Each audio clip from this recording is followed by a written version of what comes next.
Real Nerds is a proud partner of the Denver Podcast Network. In the shadow of the mountains, we speak. Do you remember where you were when we elected a Sasquatch president? How about when you learned Ben Franklin was a robot? Or first heard Stalin's mixtape? I'm Zach Powers. I'm Brian Flynn, and we host The Revisionists.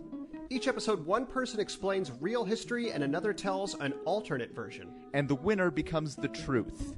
We let comics from Denver and around the country run wild through history. It's an in-depth look at history, but with more Babadooks. Check out The Revisionists, available every other Saturday. Wherever you get podcasts and at revisionistpodcast.com. Oh, hi, podcast listeners. There's many ways you can listen to the Real Nerds podcast. You can subscribe on iTunes. You can also subscribe on Stitcher Radio.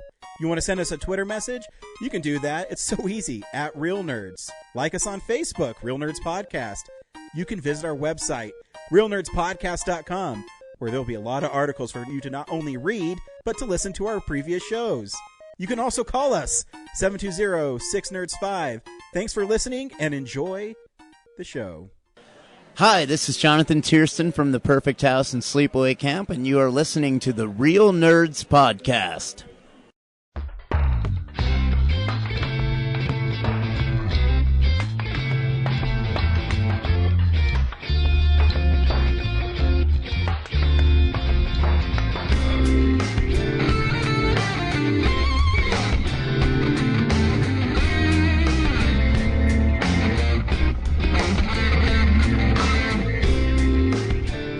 Welcome to Real Nerds Podcast.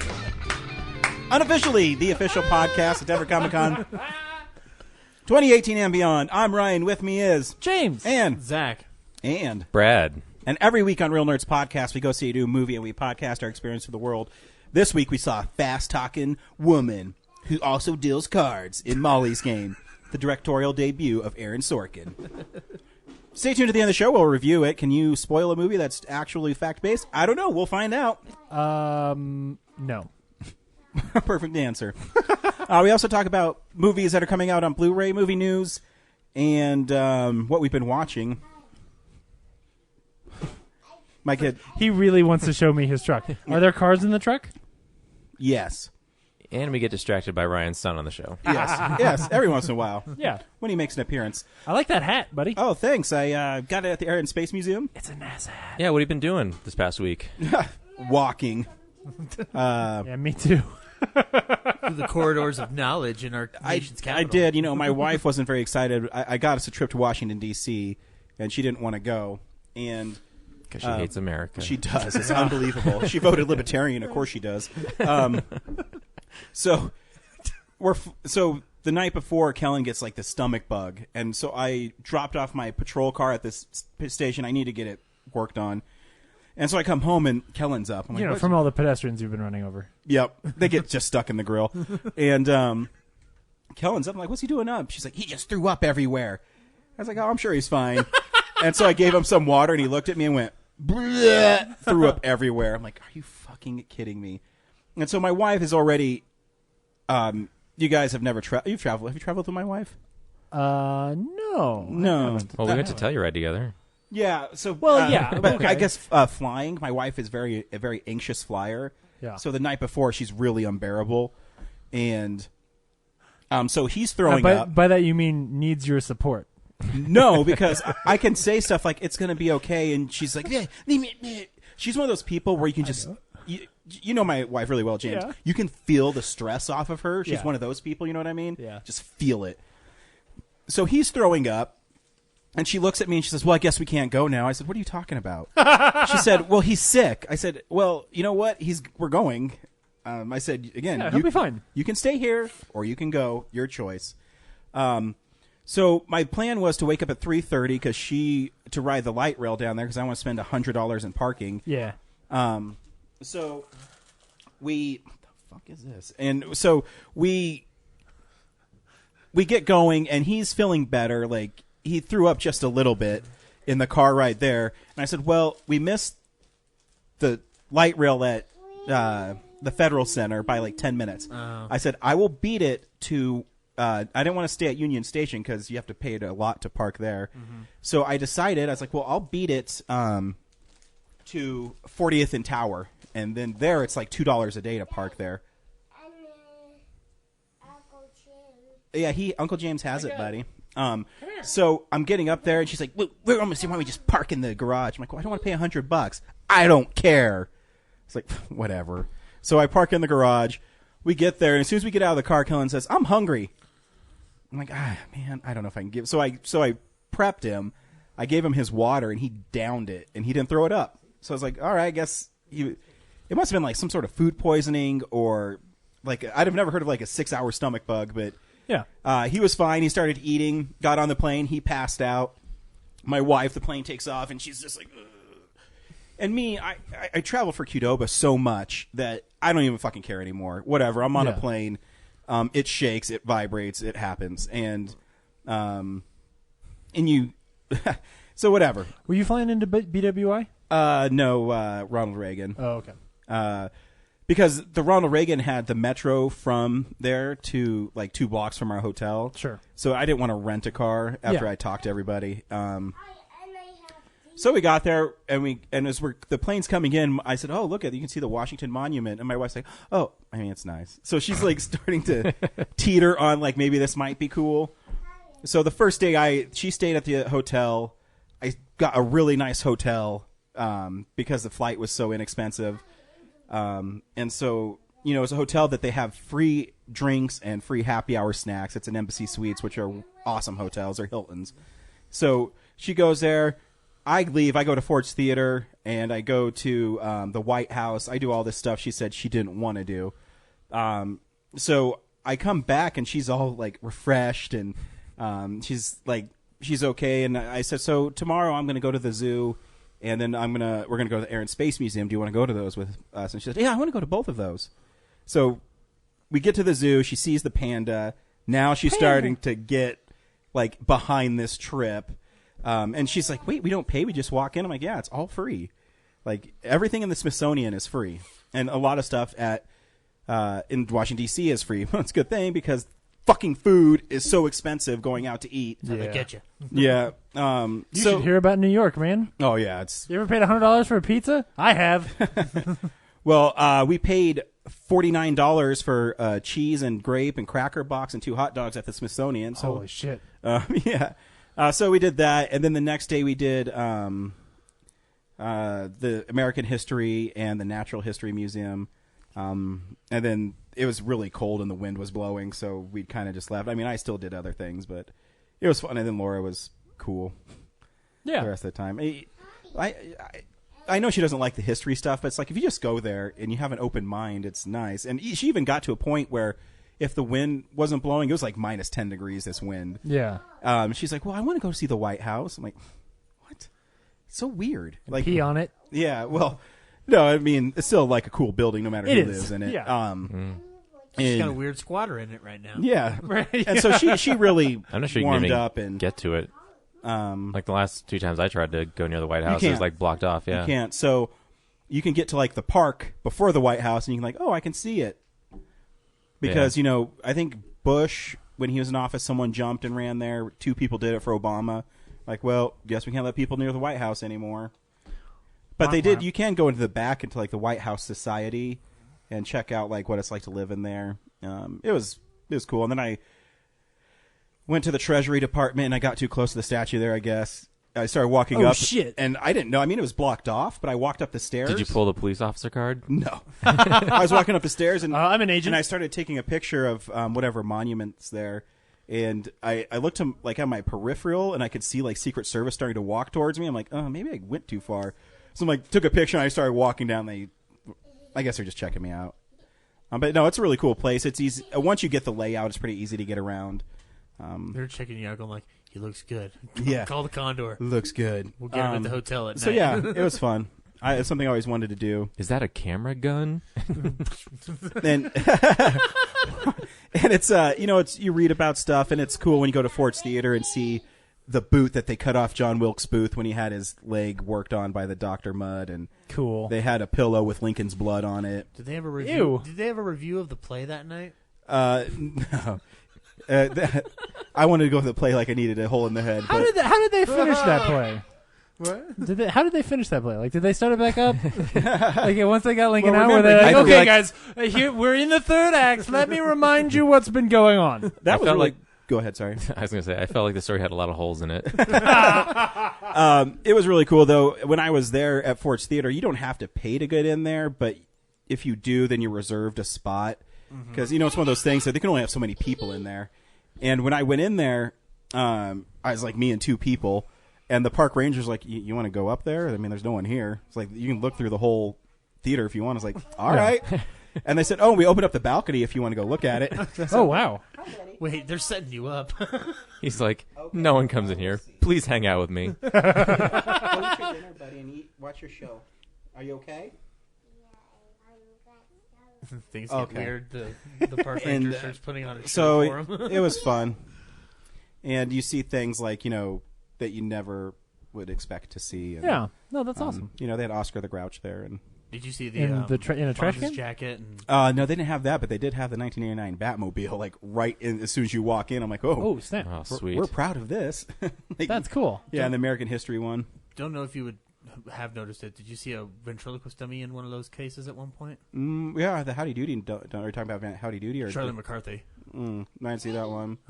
They had it there when I went there when I was a kid. So it was like awesome. But yeah, it was cool. They had like the president one. I really like the president one because they had like carriages and like Lincoln's top hat he wore when he got assassinated. And My dad and I were. I was showing like my dad some photos of Ford's Theater when I think we got the bug. We might try to do a trip like that like later in the fall, just because. Frontier, $20 each way. Yeah. You're flying Frontier, which is awful, but Yeah, for $20 and a little bit of your soul. Just a little bit. a little bit. Does it have the animals on the outside of the plane? It does. We had Then it's Sammy. worth it. We had Sammy the squirrel both ways. There you go. So yeah, that's what I did. Thanks for letting me spill. Before we get into the show, the Denver film community lost a really big part of it. I met Patrick Sheridan once and interviewed him, and he was a wonderful guy. But you guys had way more experiences with him, so I was wondering if you guys wanted to share a little bit with our listeners. Patrick Sheridan. Yeah, I mean, Brad's worked with him like much more than I have. My experience with him though was like before I even met you guys. Michael Sharon, the guy who shot our short film Twombly, he had gotten in touch with Patrick to help us out with possibly producing. And what ended up happening was that he couldn't really help us out as a producer the way we would have wanted to, but he did help us get our casting sessions going. He organized them for us. He made all the spreadsheets and everything, and he got us the actors. And the actor that he ended up getting for us was Michael Vasicek, who played the lead role of the film. So without Patrick Sheridan, I wouldn't have had Michael Vasicek in my film because I wouldn't have known where to look. I would have just done a casting call at the school. So, and when Patrick, when we made the film and then we showed it at Stars and whatnot, we then took it to EFP in January of 2013, and Patrick was there. He introduced me. I went up and did my Q&A, and then I left the stage. And then the next day, Patrick wrote a long thing on Facebook about how much he loved the film and how much he loved seeing Michael Vasicek give that performance on screen, and it meant a lot to me for him to like display that much affection for something that we like kind of created out of nothing. And he was very supportive, and he's a kind man. Like he had an interesting sense of humor that I remember, and I dug that. And he was very straightforward. He didn't bullshit you. He was just a nice guy.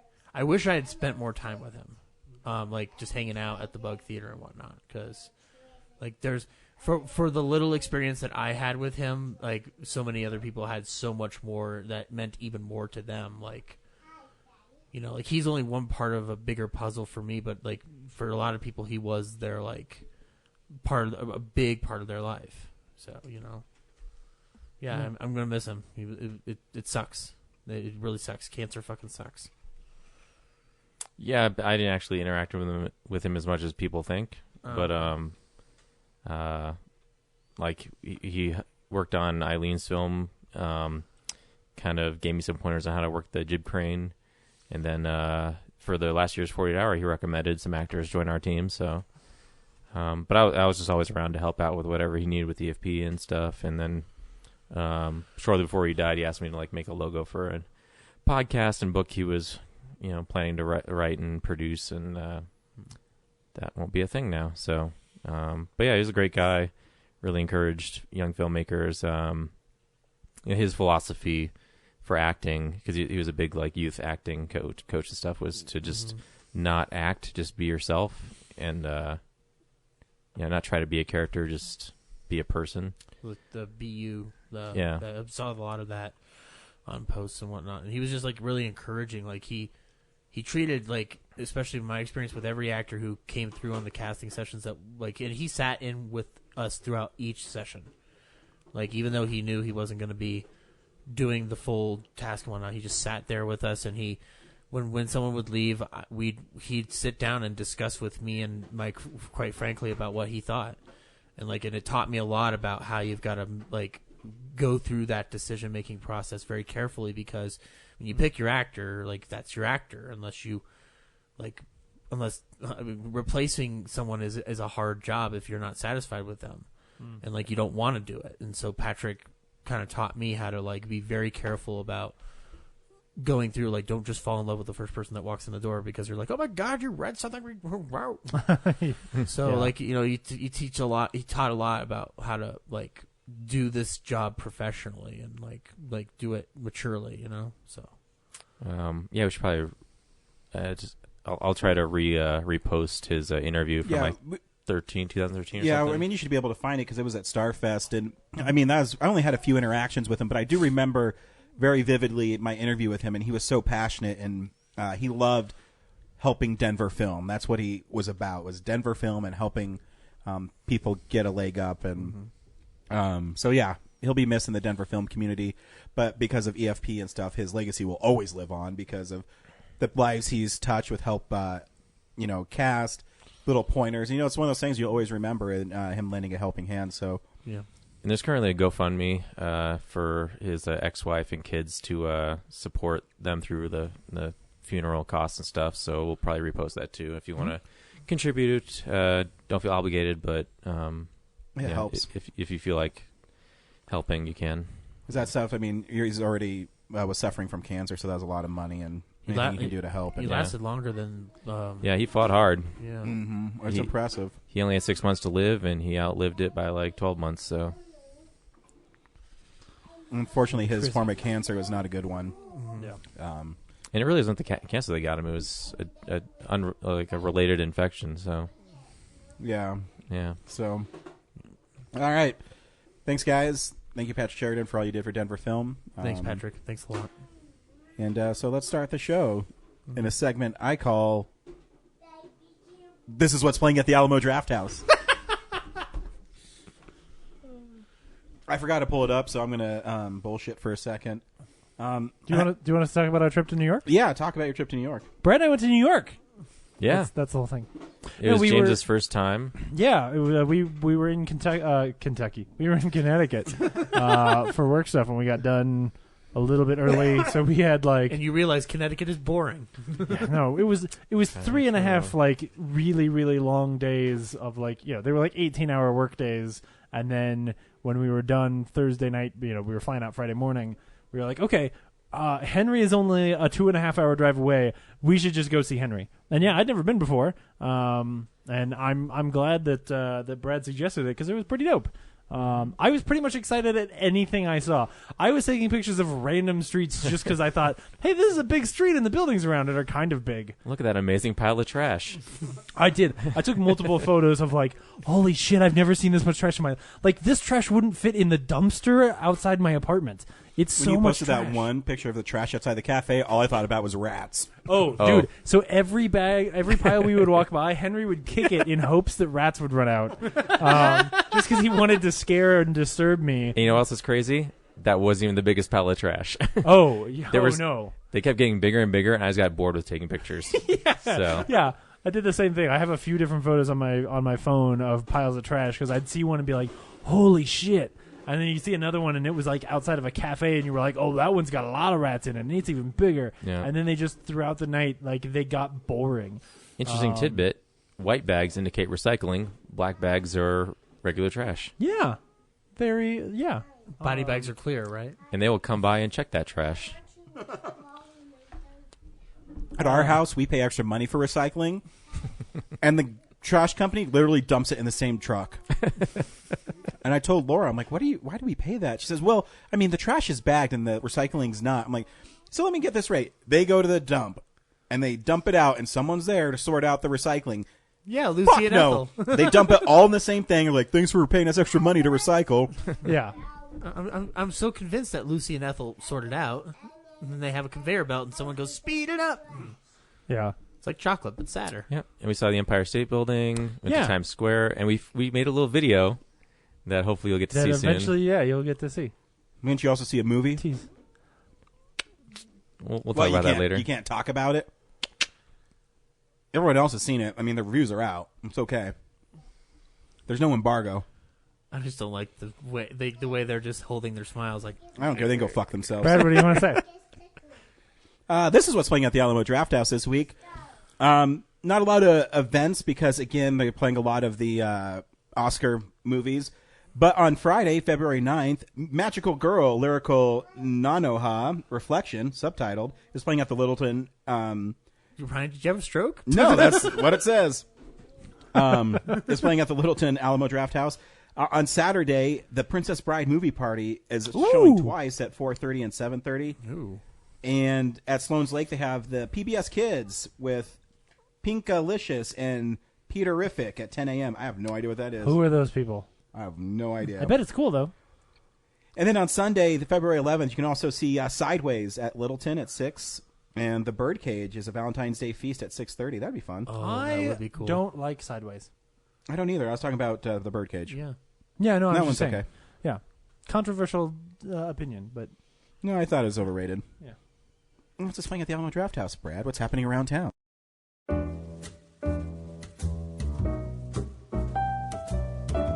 Hey, film buddies, follow me around Denver.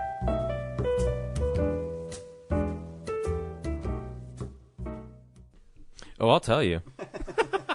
At the Esquire Esquire Midnight this week is Ichi the Killer, Ooh. and Evil Dead the musical is still playing at the Bug Theater. I will probably go this weekend. Make sure you get your tickets ahead of time What because day are that you show going? sells out. Probably Friday, maybe Saturday. I mean, that's the only options is Friday, Saturday. When's industry night again? I think it's the following week on a Thursday. It's usually, I think, the last Thursday before it closes. So I might want to go to that one because they said the Splatter Zone seats are like first come first serve. So if I get there early enough. yeah, yeah. So get your tickets if you want to go. It's a fun musical. I think it starts at 7, maybe 8. Sorry, 8 sounds right. I should know better. Because when it's like a show like that, I'm guessing it's a little later. You can go to bugtheater.org to check out that information that I failed to provide you. That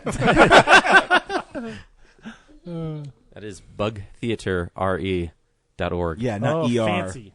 Yeah. It's the fancy one. We also buy movies on Blu-ray. Yes, we do. Sometimes. Here's what's coming out on Blu-ray. DVD releases and Blu-rays. Only the Brave, which is that movie where the fireman. Josh Brolin fights a fire. Yeah, it's where Josh Brolin fights a fire. That's out on Blu-ray this week, so you can check that out. I think that got good reviews. I mean, it's got a fully a full tomato. The guys sticker. at Blu-ray.com liked it. Cool. Did you read my review of Fugitive Women I sent you? Yeah, I did. I'm pretty excited to watch it. They gave it 3.5 out of 5. Yeah. So 7 out of 10.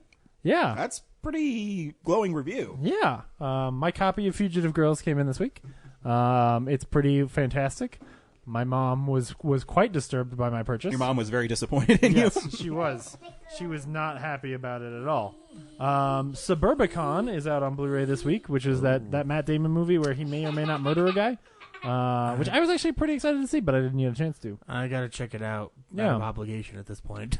It's a People magazine pick based on this cover sticker. I know, here. what is that? I do not throw I them don't any know. credence whatsoever. Yeah, right. So they got to pick something, right? That's like what they do.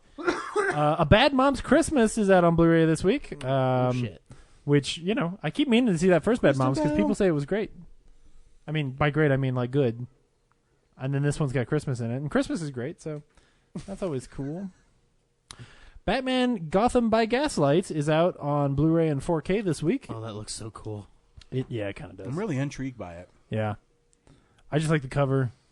It's got Batman on it. That's pretty good. And Jack the Ripper. Yeah. Out from Shout Factory this week is Pompoko from Studio Ghibli, which is a different kind of cover for them because it looks just kind of like an Asian release of the film. You know, like it's just like a blue, and then there's like a screenshot of like a bunch of bears playing music.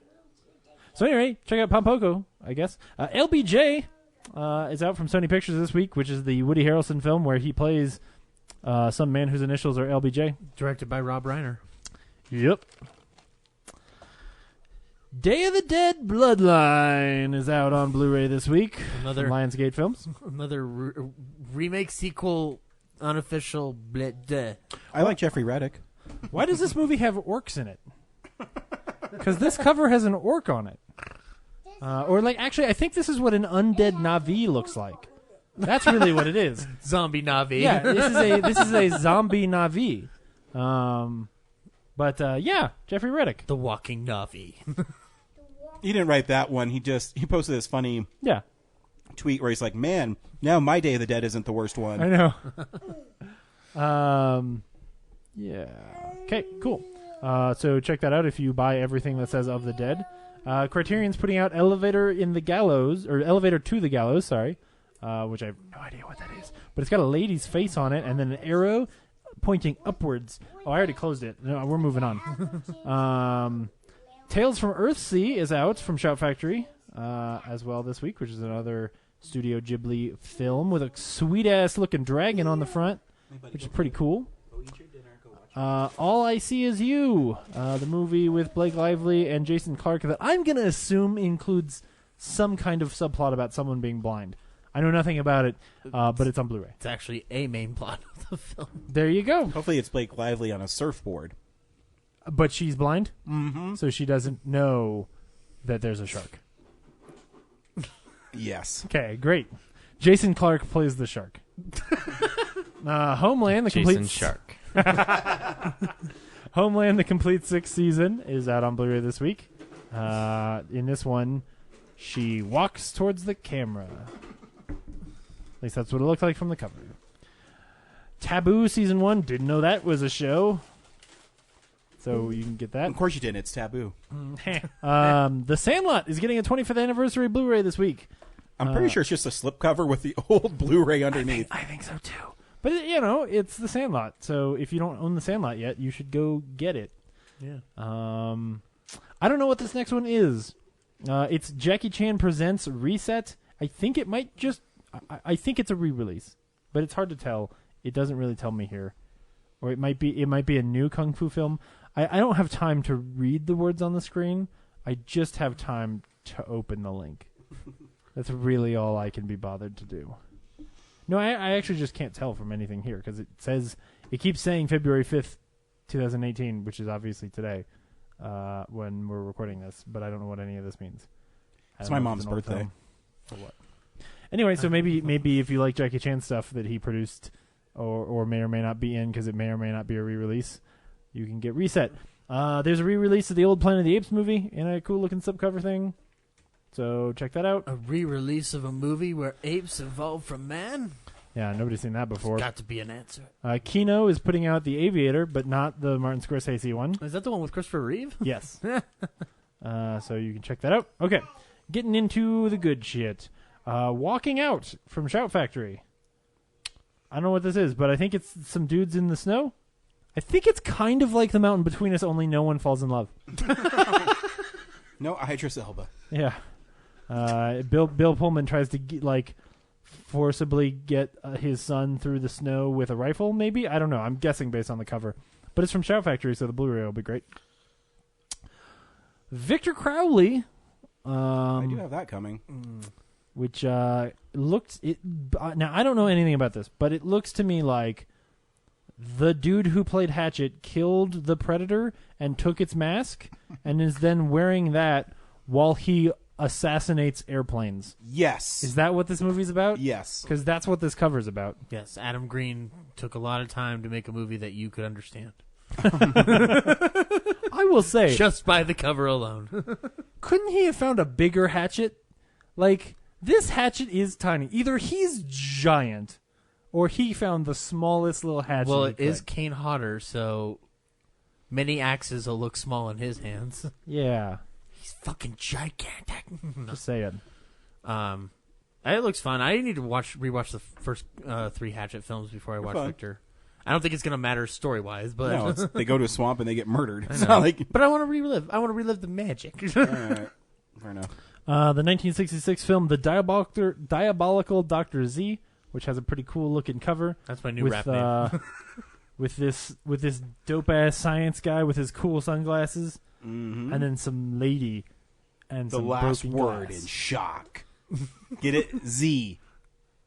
No. Yeah, it's the Yeah, what would be the 'cause last letter. The last word in shock is shock. There's only one word in shock. The first and last word in shock. Second to last thing from Arrow this week is The Gruesome Twosome from 1967, which looks to be a film in which a nice school teacher lady bleeds green everywhere. Dude, this person's getting their scalp cut off by this other crazy Yeah, person. by one of the gruesomes. Yeah. Oh my goodness. Wow, that's pretty hardcore. All right.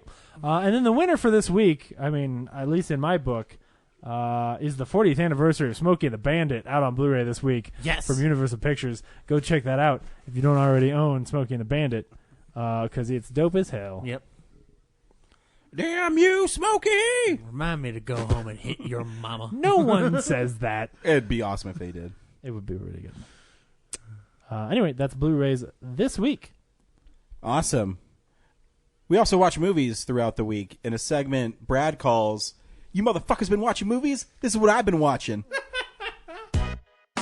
So, this is the stuff we've been watching. Brad, what you watch this week? What did I watch this week? Not a lot, because I was working a ton of it. These motherfuckers been watching movies. I watched A Futile and Stupid Gesture, Oh, which cool. is the National Lampoon biography. Yeah, it was entertaining.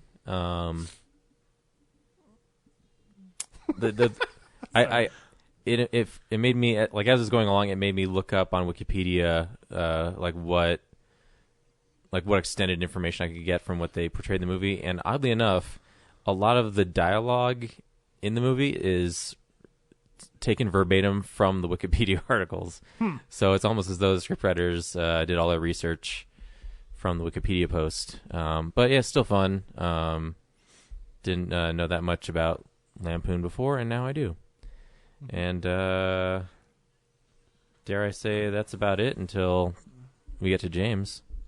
James, what'd you watch this week? I watched less. I watched a Super Bowl. Me too. It was pretty good. Yeah. I watched the end of it. Yeah, spoilers for why I didn't watch anything this week. Part of it was I watched a Super Bowl. I went over to one of my coworkers' homes. He's from Philadelphia. Oh, wow. And when they Spoilers. won, he was in such shock. He didn't cheer. Is the funniest thing I've ever seen. So the last play of the game, Brady throws that Hail Mary. Yeah. And it gets knocked in the air, hits the ground, and he stands up, and the play was over, and they're like already running on the stage, and the confetti's flying, and he's like, "Is it over? Did they win?" I said, "Boston, they won." He couldn't believe it, and he never cheered. He was just staring. He was just nervous the whole time. Like, he couldn't believe I'm gonna that be the so Philadelphia embarrassed. Eagles won. A lot of people didn't believe in their lifetime that would happen. Yep. Yeah, that's pretty crazy. Yeah. And it was a really good game. It was a good game. I mean, there was constantly like scoring, and there were commercials. There weren't a lot of great ones, but there were some good movie Mission trailers. Impossible trailer was Well, awesome. we will get there. Hold on, but just put a pin in that. But anyway, that's like genuinely the only thing I watched. Sorry. Oh, you know what? Actually, that's not true. I did rewatch I rewatched Kingdom of Heaven, the director's cut this week. It's a good movie. Because after I got back from that hellish long trip, and I wanted to watch a hella long movie. yeah, pretty much. And Brooks had never seen it yet, and that movie is very important to me. So Oh, yeah. we sat and watched through it. And it's funny, watching it this time, I'm like, hey, it's great, and the director's cut is the correct cut of that film because there's two major plot arcs that are missing if you don't watch the director's Yeah. cut. Like, basically, Eva Green's character makes no friggin' sense in the theatrical cut, but it does also get pretty slow. Like, I have to admit, like, that section right before the war starts, you're like, okay, I can't... Basically, spoilers for the director's cut, but basically, the whole part where she finds out about her son, that whole part actually gets surprisingly slow. So I understand why they cut it the way they cut it. But anyway, still did Brooks like an it? amazing film. Oh yeah, she did. Yeah. That's I'm always when I show my wife movies that are important to me, I'm always nervous. Yeah, because it's like, does this mean anything to you? I had to have the conversation beforehand of like, hey, I just want you to have fun with this, And she likes her favorite movie is Braveheart. Like she was going to be fun. Yeah, it wasn't like I was making her watch, Army of Darkness and she only likes chick flicks, What are you saying? It's quite the opposite. I pointed out to her the other day that like I don't know how many times in the last year I've handed her a stack of movies to choose from, and I have put the Joss Whedon Much Ado About Nothing in there, and she has still never picked it. And I'm like, there's something kind of nice about the fact that like I keep handing you Shakespeare romance films and you keep not wanting to watch them. We watched I didn't talk about this, but we watched Crazy Stupid Love a couple weeks ago, and of course she loved it because it's fucking amazing. Yep. But anyway, that's genuinely all I watched this week. So Zach? I watched a couple things. So I saw Phantom Thread. That's too bad. Paul Thomas Anderson's newest movie. No, it isn't, and I'll tell you why later. But no, it's good actually. But how many milkshakes? No, there's none. All right. Straws. Here's the thing: he's not the most important part of that movie, which is really interesting. Paul Thomas Anderson, because that would be a surprise. No, Daniel. He pretty much makes himself the most important part of everything he does. See, you guys are joking, but when we talk about another film a little bit later, you'll understand why Phantom Thread's superior in romance in every way. But no, like. Without spoiling anything, it's about a dressmaker who falls for a young waitress who becomes his muse, and the story becomes about... Na. Oh, not that muse. not muse, no. I derailed Zach. Jason Mewes and Phantom Thread would be amazing. Hey, you guys gonna knit me this sweater or what, fuckers? I would take that sweater sleeve and fuck it. That's what be Jason Mewes in it. Yo, man, you ever had your asshole licked by a man in a coat made by the House of Woodcock? But no, so its story is very reminiscent of something like tonally reminds you of Rebecca, but it doesn't like outside of one sequence. It doesn't go into Rebecca's territory. Like it doesn't try to step into that area. Like it keeps itself pretty. Like it's its own thing. It's beautifully shot. I'm amazed they didn't shoot it in 70 millimeter. They only shot in 35, but the way it's framed, it would look glorious on a 70 millimeter print. Daniel Day-Lewis is great in it, but the real star of that film is Vicky Krieps, the girl that's playing opposite him. She is like revelation. I had no idea who the fuck she was. Cool. Leslie Manville's really good in it too. She's Daniel Day-Lewis's Kurt sister, who's just like very like stiff upper lip. Like this movie's very British. Like I'm not gonna lie, it's a very British film, and it's unlike anything he's made since Punch Drunk Love. So it's very. While it contains structures, a story structure similar to There Will Be Blood or The Master, it's dealing with stuff that I haven't seen him deal with since Punch Drunk Love, in terms of themes, in terms of content. So it's only an hour and 30 minutes? No, it's 2 hours. Oh, okay. It's 2 hours and 10 minutes, but it's that's actually pretty short for him. Yeah, that's not terrible. It's ultimately a love story, but it's the weirdest love story I've seen from him, and that's coming from the person who watched Punch Drunk Love before, which isn't really weird. It's just it's unique. Can I put it that way? Like it's just very unique. I mean, again, I would check it out. I'm still trying to figure out in my head if it really deserved a place on the Oscar list above some other stuff, but it's whatever. Like it had a good campaign behind it, so I'm not gonna bitch and moan about that or whatever. I managed to catch the documentary on Return of the Living Dead, More Brains, which was really good. You were right. It was really good. I like that they're brutally honest in it. Yeah. Dan O'Bannon sounds like an asshole. Yeah, no one liked him. Yeah. Which is interesting because I started reading a book called Shock Value after that, and they talk a little bit about Dan O'Bannon, and you kind of get some of his side of the story, but he'll also understand that he's kind of like... If you watch the Return of the Living Dead Blu-ray on from Scream, they have an interview with him where he talks about a lot of mistakes he made, and he wouldn't be that way again. And yeah, I mean, he's like anything. Is like you see the problem, and then you go like you admit you man up to it. You know what I'm saying? Yeah. Does it still look like Orville Redenbacher? He does. Always wearing the bow tie. Yeah, I was like, isn't the one on the Blu-ray? That's his last interview, isn't it? It is. Yeah, it's like in a weird, darkly lit apartment room. I'm like, oh, yeah. You also wrote Alien. Yeah, it's so sad. Yeah. And I also watched the documentary on Fright Night, which made me watch Fright Night again, and nice. It's pretty good. That's a 3-hour documentary on the movie Fright Night. Oh, like the '86 one. Yeah, and it might be my favorite Roddy McDowall movie next to Planet of the Apes. So there you go. I finally saw Terminator Genesis. Good for you. All right, I'm gonna see how many plot holes here I can plug up. Just grab it out here. I think it's a fun movie. Yeah, it's not as bad. It's not the dumpster fire I was expecting from everything. Like that being said, though, this is the first time a Terminator movie's made me give a shit about the timeline continuity, and because I never really cared before. I was just like, it's a robot who's sent from the future to either kill or defend a little boy. I don't care about time paradoxes and bullshit. But this film is so wanting me to care. Yeah, it wants me to care so much. It's so concerned with that issue, and so does that part poorly. Yeah, that you're like, oh. It's like a kid who's really trying hard to color inside the lines, but just can't do it.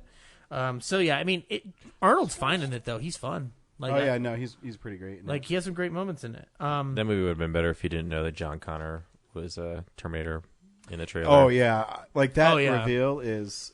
I was thankful that I didn't rewatch a trailer prior to watching it. So like anyway, that was that. I also rewatched Pet Sematary. That movie does not hold up. Oh no, it's awful. I will say though, I still enjoy Fred Gwynn as Jed or Judd. He's he's fine. That's a great performance still. I think it was tailor-made for him. Like, he's still effective in it. Like, it's the other people I have a problem with.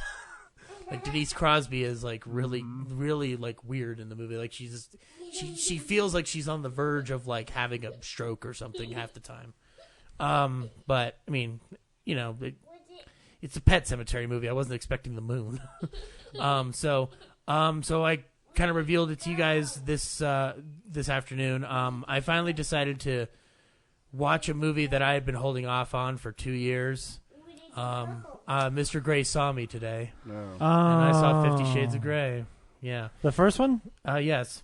I prepared notes. You have great things before you. Let me tell you right now, the notes that I have written span so long that it takes 5 strokes to get to the end on my phone. Hey, hold on just a second. I got to turn your mic off. There we go. How you guys doing? Good. Fuck you. I mean, Ryan, what'd you watch? Oh, it's so fucking pleasant in this room. Holy shit. Ah. Do I turn him back on? Let's give him a second chance. Are you saying shit? Hey. Hi, I'm back. Oh, okay. Okay, so Wait, shit goes in the closet in my room? Yeah. Say, Uncle James, don't fucking say shit. Shit. Don't say fucking shit. Oh, it's so over. Oh, we just killed the show. That was a mic drop by your son there. Good job, buddy. Holy shit. Oh, my gosh. Hey, he just told you not fucking say shit. Oh, gosh. Good job, buddy. Oh, man. Yeah. Okay, so tell us about the sex movie. Okay, so while this child is in the room. So I want to watch you describe what he does to her while you look at this little boy. Oh, my God, James. That's like the most horrific sentence I've ever heard. Stare him in the eyes when you do it. Oh, this is awful. Your sick mind is more intense than this dumb vanilla piece of garbage. I know that I paid $2.99 to rent on Well, iTunes. What, you rented it? Yes. You paid? What the fuck is wrong with I you? couldn't find it on like HBO, Showtime, or whatever. Why did you just wait? Because I wanted to prove a point. These guys want to give shit about Phantom Thread and PTA and nonsense. I submit to you, Paul Thomas Anderson was able to make a better version of 50 Shades of Grey without showing a single boob. That is not an achievement. Like, and yet, the reason why I can say horrible things like I just did is because I also know that this movie that wants to be really risque and edgy isn't.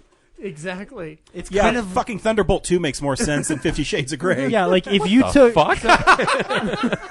has a Nazi brain in it, okay? If you took every sex scene from every Lifetime film made in the 90s and cut them together, it would be more risque than 50 Shades of Grey. So, but what I want to point out is that like Phantom Thread's box office is $35 million, and whatever, it's an art house picture. I get that. 50 Shades of Grey has made hundreds of millions of dollars. Yes, I want to know why this country is full of idiots. I'm going to give it more money in just a few weeks. Okay, yes. So anyway, if you've never seen this dumpster fire, it's the story of Dull and what the fuck having a relationship in a series of different He's rooms. He's a billionaire. You just don't get it, okay. Zach. All right. Hey, what the fuck Zach, does he do? Zach, you want me to blow your mind? What? All the events of the film take place in the matter of like 8 days. That makes sense given what the timeline that I saw. So anyway, the things that are coming out of this man's mouth are so unbelievably dumb. Like one of his things is like, I don't love, I like to fuck hard. What the fuck? I don't remember that at all. Oh yeah, no, I remember that. Then he shows him his playroom, and she naively says, "Oh, like where you have your Xbox and whatnot." Not exactly. Opens the door. It's full of flogs and whips and all that See, shit. if I wrote that movie, she's like, "Where keep your Xbox?" Like, no, bitch, my PlayStation. I hate Anastasia so much. Need a rewrite. So anyway, but like, but they don't start off that way because she has to be. She's a virgin, guys, so she's got to experience like loving consensual sex before she can get into any of the hard stuff. Spoiler alert: there's no hard stuff in this bullshit, and so. In between that, he takes her traveling around everywhere from Seattle to Portland, so 2 cities in a row. But she gets and this is the thing that like baffled me by the end of the film. So she gets spanked up to 2 to 3 times in this film, and the only reason that she doesn't like being spanked by the end of the movie is because now I understand that he means it. I'm like. No, none of this is this. Just wait till you see the next film, and the first thing that happens is she asks him to spank him. Then you'll really want to climb through the screen and choke someone to death. So anyway, by the end of it, like she realizes, like, you get off on, like, on this for whatever reason, and I don't want to be a part of it. And the movie had this line somewhere in the middle where it's like it's a cut. It's a cut from one angle to the other of like Anna, Christian. And then the movie ends with her getting in the elevator, not wanting this relationship anymore, and goes, Anna, Christian, elevator door shuts, movie ends. There's no resolution. There's no arc. There's no A, B, C, and D. There's no story. Well, let me tell you about how sequels work. So that leads me to the last thing that I saw this week. Okay. Which I finished watching in your room here, in your living room here, not more than about 45 minutes ago. Okay. I watched 50 Shades Darker. How? As well.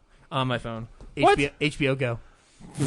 They did not have the original. They only want you to see the most recent chapter to get ready for 50 Shades Freed. Xfinity, then you could stream them both unrated. You know what? That's not my choice in life. Unrated what? I don't know. I've never turned them on. You know what? I don't think unrated would be able to help me understand what happens in the sequel. So the movie takes place 5 minutes later from the first one. Yep.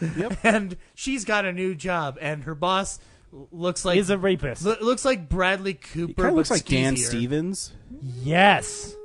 Yeah, he does kind of look like Dan Stevens, but like way worse, and like makes me want to punch him, and more rapey. Yeah. So anyway, she goes to an art gallery of her friend because her friend from the first one's a photographer, and he's in love with Anastasia. But I guess it doesn't really matter because he just looks like a sad dope. There. It doesn't matter.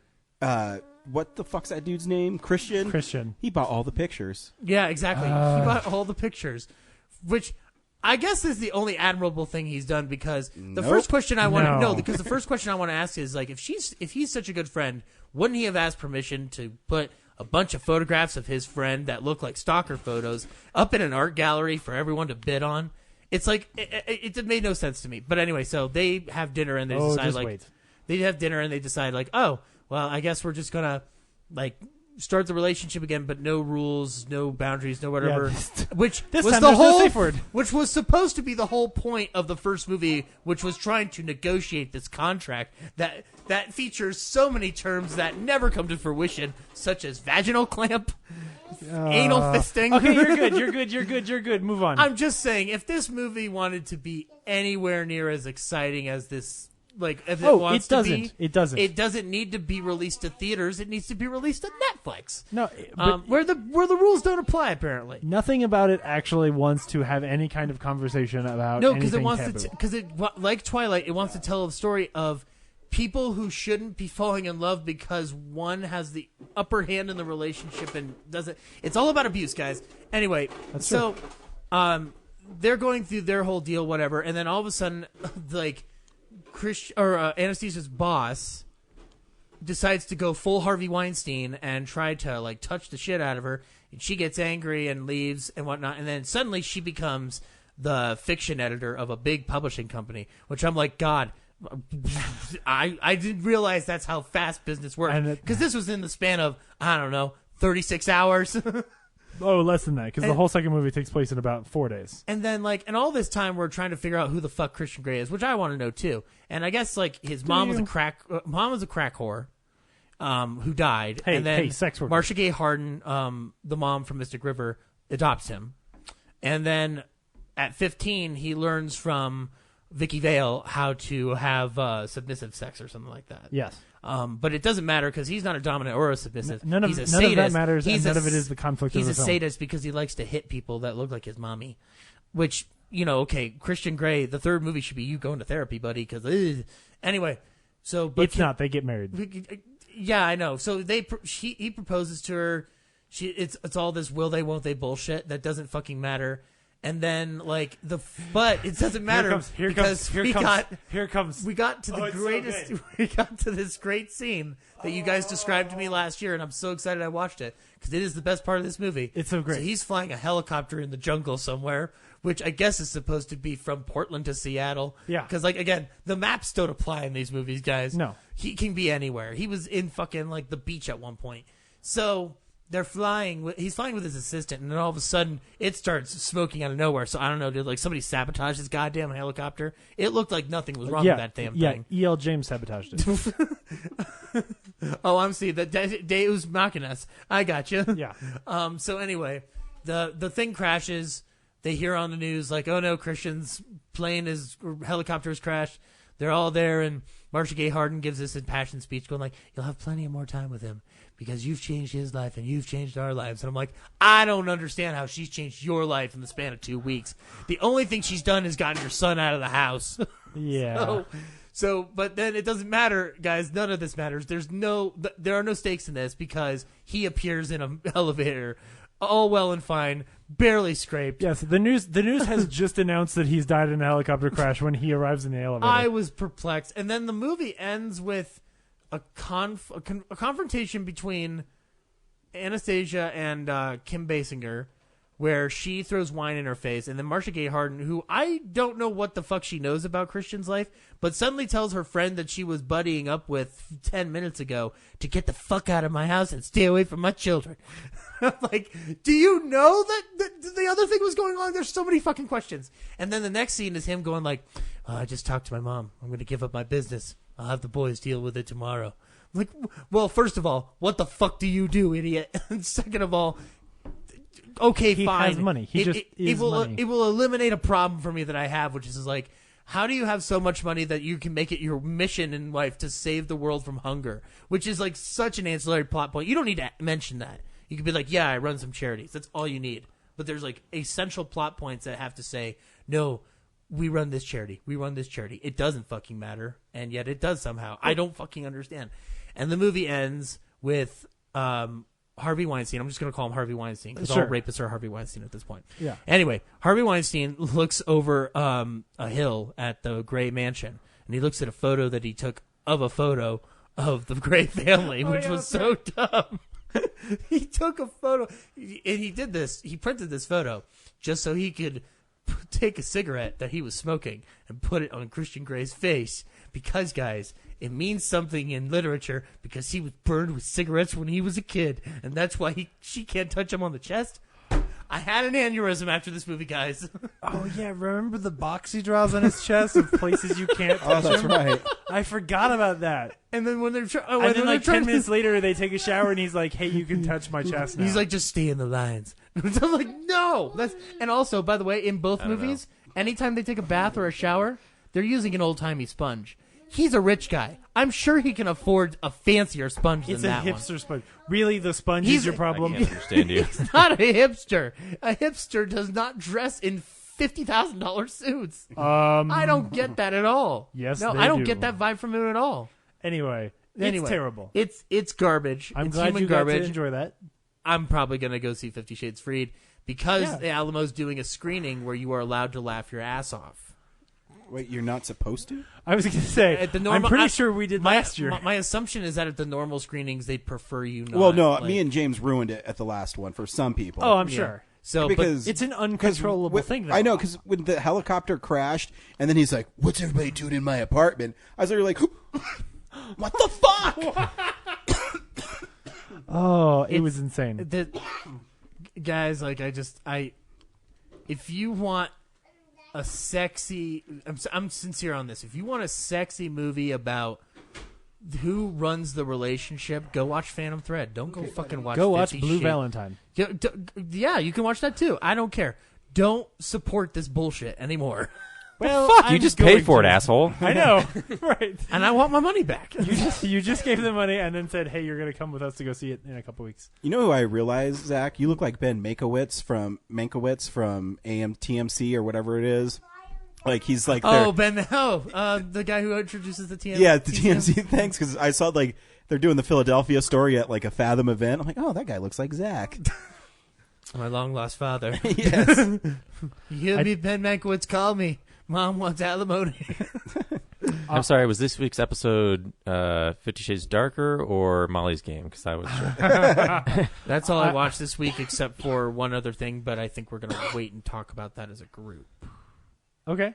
So yeah. I texted Brooks this week to see if she still wanted to go see 50 Shades Freed with us. I know. I think I got. Is hers a 419 number? Oh, well, yes. Okay, yes. because I figured that was her, but I'm like, who is texting me? Her response to me, however, was, I've been waiting for you to ask about 50 Shades for so long, it's the only thing I want. Why? Oh, no. I hope it's very tongue-in-cheek. To be fun. I hope this is the case. Oh, yeah. No, Good. Last year when we watched it, we got out and, like, cause we'd been dating for, like, 5 months at that point. Yeah. And we got out of the theater and she was like, I thought there was something wrong with you. You were laughing so hard at some points. I was like, "Is he okay?" It's an experience I can't even, because it's like Twilight. They give me headaches because the dialogue is so dumb, good. and the way the movie is made and shot is so terrible. But I will give Twilight only one thing: it's better edited than a 50 Shades movie. Oh yeah. Oh, absolutely. Yeah. Cause you know everything what? about Twilight somehow makes more sense. So the thing with Twilight, and this is the only praise I'll give it, Yeah. is it's not poorly directed or edited. Right. It's poorly written and poorly acted. But that's not. There's only so much you can do in directing and editing garbage. yeah, exactly. Also, I feel bad for Because I think Bill Condon's a great director. Yeah, he's a great director. Billy Burke. I also feel bad for Don Johnson because the world's gawking at his daughter naked. That's a choice she made. I agree. Well, but do you think that the the star first of time. Miami Just 'cause Vice you're gawking. looked at his baby child one day and said, like, honey, Now you're you're gonna making bare a your living. ass to the entire world one day. She's making a lot of money. I bet the $20 million makes it okay. That's Yeah. true. That's not the first time that's been a situation. Yeah. I'm not saying it's bad. I'm just wondering how Don Johnson feels. I want to know what. Well, one Which- day did he maybe play- you'll be so lucky to experience I'm that. sure he was like, how come no one cast me in the movie? I could have played Christian Grey. That would have made it creepier. You guys got a part for me in there? Does she have a dad? I could play her dad. There you go. Anyway, so yeah, I don't regret it, but I do. I'm torn. Anyway. Cool. Yeah, Ryan? I didn't watch too much this week. I've been traveling. But because I was on an airplane. Sorry. Okay. So my favorite thing to watch on the airplane is Friday the 13th, 2009. Because it's like an hour and 30 minutes and it goes by really fast. Yeah. And then there's times when I realize that I'm watching Friday the 13th on an airplane. Like, so with my little boy, I always pick the seats in the very back because I don't want to be the guy who has a kid in the middle and he's crying. But he actually sleeps through the flights. He's really good. But anyways, so we're right next to the bathroom. So I'm watching Friday the 13th, and you know that part in it where it's like, you got like perfect nipple placement, babe. And she's like totally fucking him. So I'm like watching that, and I look like I can feel someone by me. And in my periph, there's like this old dude watching it too. I'm like, oh. Yeah. So Here you go, old man. Here's something for the road. on our flight back, I looked over at the end, like 2 seats over at the end of at the aisle seat in my row, and there was a guy on a big laptop the whole flight watching the first season of Dexter, and he was clearly like, I think he started with the first episode, and I was like, that's a pretty ballsy move to watch Dexter, because there's like whole piles of like body parts, Yeah. It's a pretty gruesome show, and this guy keeps murdering people, and then I thought, it's also Showtime, so there will definitely be a lot of nudity on this flight. And sure enough, like 40 minutes from the end of the flight, I look over and there's she's a prostitute, having sex with a man in a hospital, totally topless, good long extended scene, and I'm looking over, like watching his face mostly because he is completely nonplussed by the situation. He's in the middle of the plane, doesn't give a fuck. Literally, there's children in the row behind him, and he's like, "The show's really good, man. Yeah, I gotta see what happens." I don't know. It's one of those things where I'm watching, and I didn't even realize until the old dude was like watching over my shoulder, and his jizz flew over the top of the seat onto your head. Yeah, it's like, oh man. And then Jason butchered someone, and then he stopped watching. But that movie's fun. Sometimes remakes get a bad rap, but it moves really quick and it's pretty violent, and the chick who's naked's really hot. Violence killed his old man boner. Yeah. I watched The Good Place with Kristen Bell. Yeah, Ted Danson. Yeah, the Netflix thing. Yeah, I think it's on NBC or something. But I got on Netflix because you can download it, and it's actually pretty funny. She plays a woman named Eleanor who dies, and she goes to, they don't say it's heaven, but it's where all the good people go. The Good Place? The Good Place. Yeah, it's really called The Good Place. And Ted Danson is like the guy who's in charge of the neighborhood. And when you're in The Good Place, it's everything that you wanted or loved in life is part of it. So she was a lawyer, and she helped like starving kids in Uganda and stuff. And so she had a little modest house, and she loved clowns, and so she had clown paintings. And then about 2/3 through the first episode, her supposed soulmate that they found for her, she pulls him in, and she says, "Yeah, that's not me. They made a mistake." She's like, "I'm a pretty bad person." So it's like they made a mistake letting her in, and so it's her trying to like become a good person while she's there. And it's a pretty funny little show, and it's made by the guys who did The Office. And they can't cuss up there, so she says stuff like "mother forker," and it's really funny because they don't overdo it, but you know what she said. It's a really clever, cute little show. What happened to the nice lawyer? I don't know. Maybe she went to the bad place. Season 2. Yeah, so I've watched I think 5 or 6 episodes. It's a pretty great little show. Cool, that sounds good. I watched some good old Dick Van Dyke on the flight too. Like Ghost of a Chance, which is a brilliant episode where they go to a log cabin and they think it's haunted. My favorite episodes of Dick Van Dyke are always the one where either Rob or Laura is jealous of the other one. So there's this one where this singing weather girl shows up to because she finds out Rob is a big shot comedy writer, and she tries to sneak into the industry. Yeah, she's using Rob. And then I love the Teacher's Petri one where Laura's in a writing class and Rob thinks it's because the guy wants him to come down and lecture, but the real reason he's in love with Laura. and Rob doesn't get it right away. It's really great. I just love those episodes. And the last thing I watched was Sherlock Holmes: A Game of Shadows, because every once in a while you got to watch, Robert Downey Jr. Have fun, and that movie's pretty good. I think the first 2 acts it's pretty solid, but I think the third act really picks up when they're in like the party, and it's really a game of chance. Where they're sitting and playing chess together, and him and Moriarty are just going back and forth. I think it's really awesome. My only issue with the film, because I love it, but is that this is gonna sound weird. I feel like the final act is very rushed in places. Like it feels too quick, almost like it's kind of gone very quick. Yeah, I don't know. I mean, that's my recollection from having the last time I saw it was probably a year ago. So, but. Yeah, I still love it. I love who plays Moriarty, Jared Harris. Yeah, he's really good as Moriarty. No, and what I just really like Guy Ritchie films. I think they have a great energy to them, and they move really quickly. I mean, that movie I think is 2.5 hours. It just blows by. I like his sense of humor. Like he got Mycroft naked in that movie. Like, it's not really necessary, but it's fun. Yeah, it's fun. Oh yeah, Stephen Fry is really great in it. And Robert Downey Jr. is really great at playing that character. And I still want him to do it again. I think they're working on it. I mean, I think it's just because Avengers takes up a lot of time. Yeah, he makes $50 million on Avengers. So yeah, I would do it. Yep, that's all I watched this week. Cool. Also, Guy Ritchie's working on that Man from U.N.C.L.E. 2 film. So yeah, that's a great movie. Yeah. Dream on. Hey, movie news. It's real news. Okay, which trailer do you guys want to talk about first?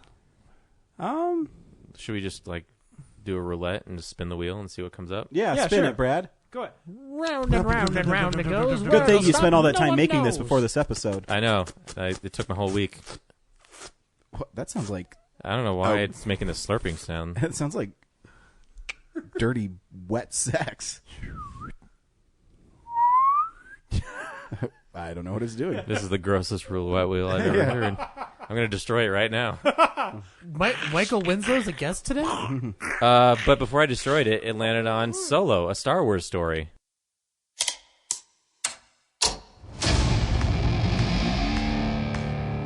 I've been running scams on the street since I was 10.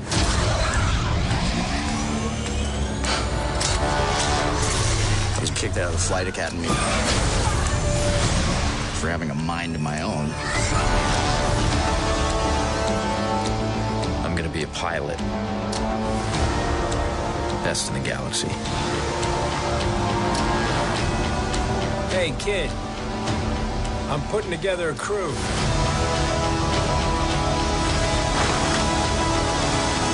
You in? That's yes.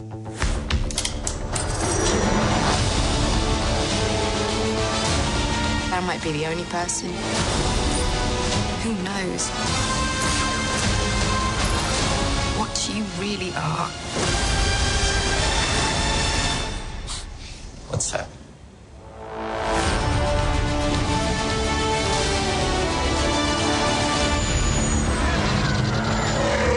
Get ready. Thought we were in trouble there for a second, but it's fine. We're fine.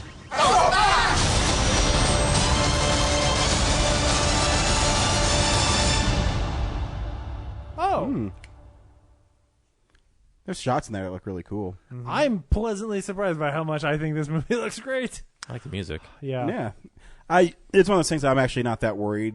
I know people are up in arms. Well, one, I think Ron Howard's a great director, and two, I think they're going to pull it off. But how much did he fix? Yeah, we'll never know. My only concern is that he's not as a doctor. He's not somebody they've done that with very often, and so he can't. I agree with you. He's a great director, but he's a guy with a really great vision. Whether or not we'll see how effective he is. You can go on Hollywood Reporter. I think he reshot 70% of the movie. Really? Yeah. Holy shit! Damn it! That's a lot. And they're doing reshoots right now again. Oh my gosh! Well, hopefully it ends up being great. Yeah. I'm worried because there's not a lot of dialogue in the trailer that they're not confident in the performances of Well, the I character, think so- they're supposed to release another trailer today. Yeah. They did. They did. I didn't see Yeah. it. You just heard it. Oh, okay. Han Oh, it Solo is a good one. Okay, I gets, like it. 2 lines, yeah. Yeah. He's got a little more. He's definitely got more dialogue than is in the Super Bowl trailer. I like Alden. Alden's putting off the right energy for it. So yeah, it'll just be. I mean, it's exciting to see. I'm just glad to feel excited for it. I like the energy of it, like the energy of the trailer. Like it's just it's kicking your ass and making Agreed. you feel It's fun. beautiful. Oh yeah, the ships going through the clouds and stuff.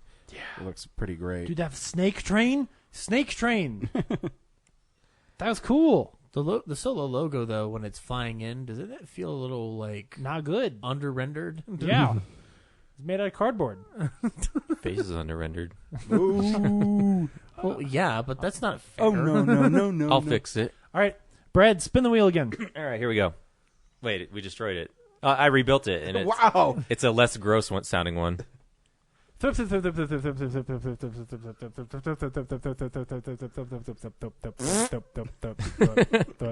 like to now buy with that. fart noises.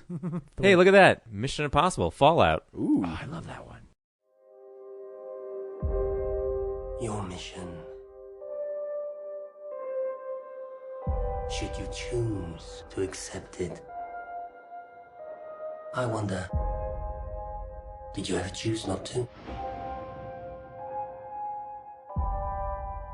The end you always feared is coming. And the blood will be on your hands. The fallout of all your good intentions. You had a terrible choice to make in Berlin. One life over millions. And now the world is at risk. This is the CIA's mission. If he had held on to the plutonium, we wouldn't be having this conversation. And his team would be dead. Yes, they would. That's the job.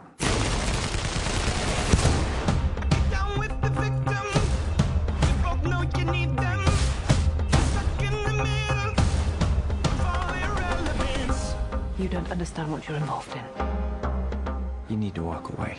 Please don't make me go through you. How many times has Hunt's government betrayed him, disavowed him, cast him aside? How long before a man like that has had enough?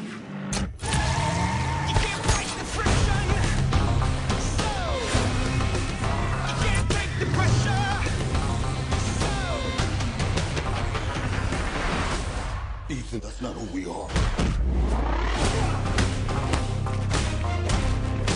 Maybe we need to reconsider that.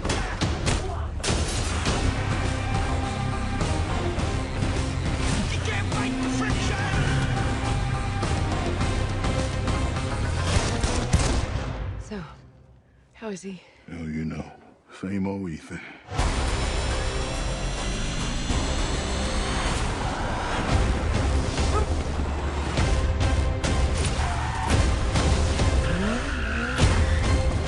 What the hell is he doing? I find it best not to look.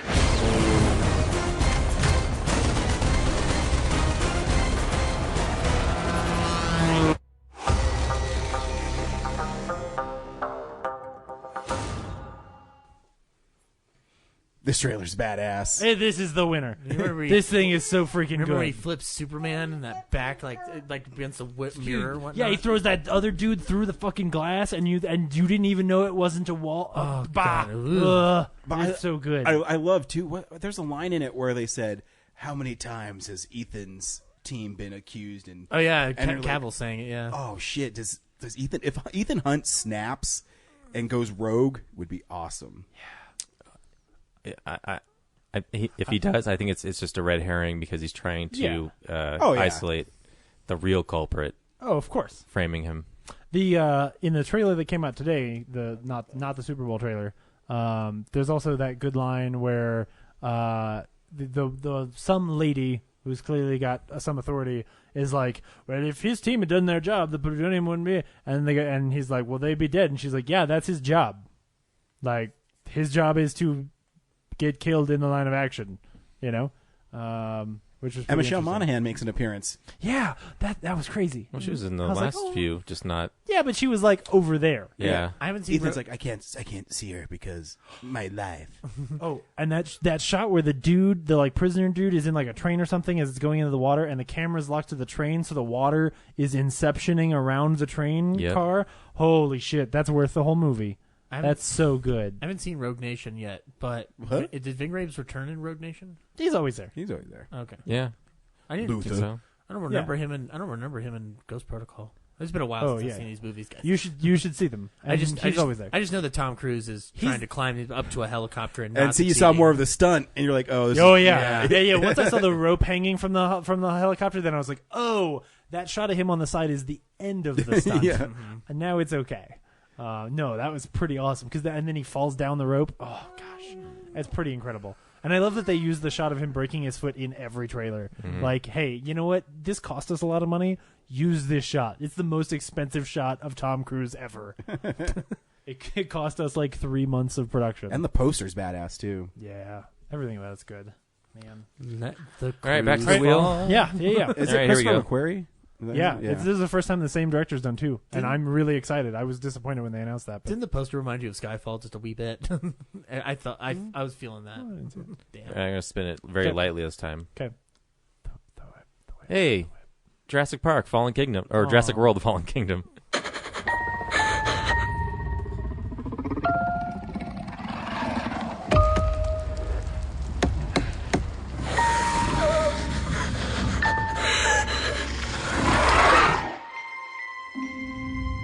Do you remember the first time you saw a dinosaur? Hey, Blue. You don't really believe it. It's like a miracle. Something's coming. It's the T-Rex. It's the T-Rex. Stop. It's not a T-Rex.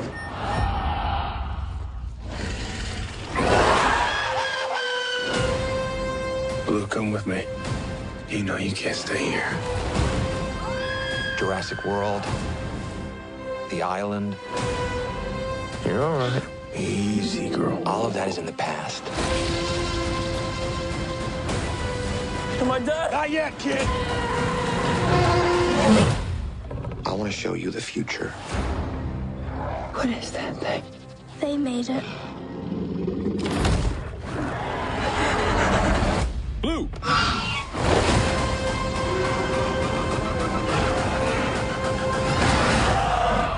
You need to get us out of here. Yeah.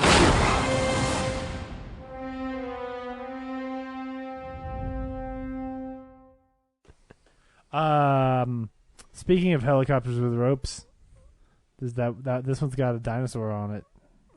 It's dinosaurs. I'll see it. I still don't know what the story is. The island is 2012ing, and so they have to get all the dinosaurs off. You're not selling me because I didn't see 2012, I don't want to see 2012 with dinosaurs. It's the Lost World story where there's a billion-dollar company that wants to make more dinosaurs, and so they have to get them off the island to go make crazy dinosaurs. In this case, there's not a cool villain. In this case, the villain is the island is falling apart, and we have to save the dinosaurs because they're animals. But nature finds a way. But we also accidentally brought them to San Diego and put one in a little girl's room. I want to see it. It looks cool to me. I like dinosaurs. I mean, I'll see it. I just don't understand what this plot is. Dinosaurs. I hope it's good. All right, the next one on the wheel. Okay. This wheel's hard to read, so you're gonna have to help me out. Oh, okay. It looks like we've still got Ant-Man and Cloverfield and we've got that Deep Blue Sea. What did we land on? All right, I'm gonna stop it on Ant-Man and the Wasp. Oh, Ant-Man and the Wasp. That's a great one. I just have one question. When Cap needed help, if I'd asked you, would you have come? I guess we'll never know. But if you had, you'd have never been caught.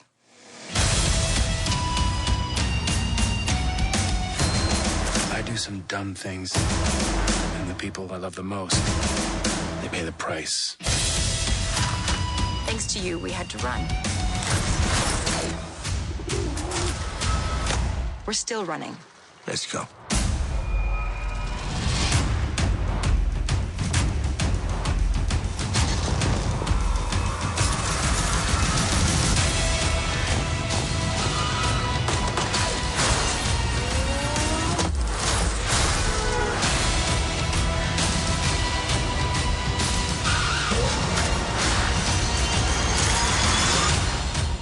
just need someone watching your back. Like a partner.